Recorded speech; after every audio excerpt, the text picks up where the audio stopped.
সুপ্রিয় দর্শক, আমরা এখন দেখব কানাডার একটি এলাকা, একটা শহরের পাশে কিছু আপেল বাগানের পাশে শিশির এবং বরফাচ্ছন্ন হয়ে গেছে কিছু পাহাড় এবং রাস্তাঘাট এবং আপেল বাগানগুলো।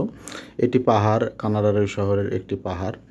এই পাহাড়টা দেখেন কিছু অংশ নদী আছে এবং আকাশের যে দৃশ্যগুলো খুবই সুন্দর।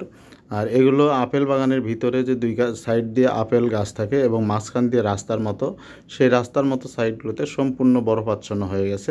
এই ভিডিও শেষের দিকে আপনাদেরকে আমরা দেখাবো যে এই আপেল বাগানের যে কর্মরত আমাদের ভাইয়েরা আছেন, তারা বাগানের পাশেই একটি গাড়ি রেখে ভিতরে কাজ করতে গিয়েছিলেন। 1 ঘন্টা পরে এসে লাল গাড়ি দেখলেন সম্পূর্ণ সাদা। আপনারা দেখেন কি অবস্থা।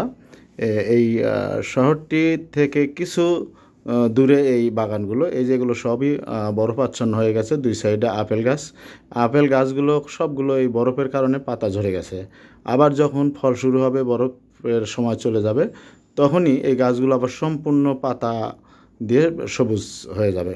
আপনারা আমাদের সাথে থাকুন এবং শেষ পর্যন্ত ভিডিওটি দেখুন, গাড়িটা দেখতে পাবেন এবং আমাদের চ্যানেলটিকে সাবস্ক্রাইব করে আমাদের সাথে থাকবেন। এই যে গাড়িটি দেখেন, লাল গাড়ি, কিন্তু সেটা সম্পূর্ণ সাদা হয়ে গেছে বরফে। ওনারা ইয়ের থেকে আপেল বাগান থেকে এসে প্রথমে বুঝতেই পারেন নাই। তো সবাই ভালো থাকবেন, সুস্থ থাকবেন, সুন্দর থাকবেন। সবাইকে আন্তরিক শুভেচ্ছা জানিয়ে এখানেই বিদায় নিচ্ছি। ধন্যবাদ।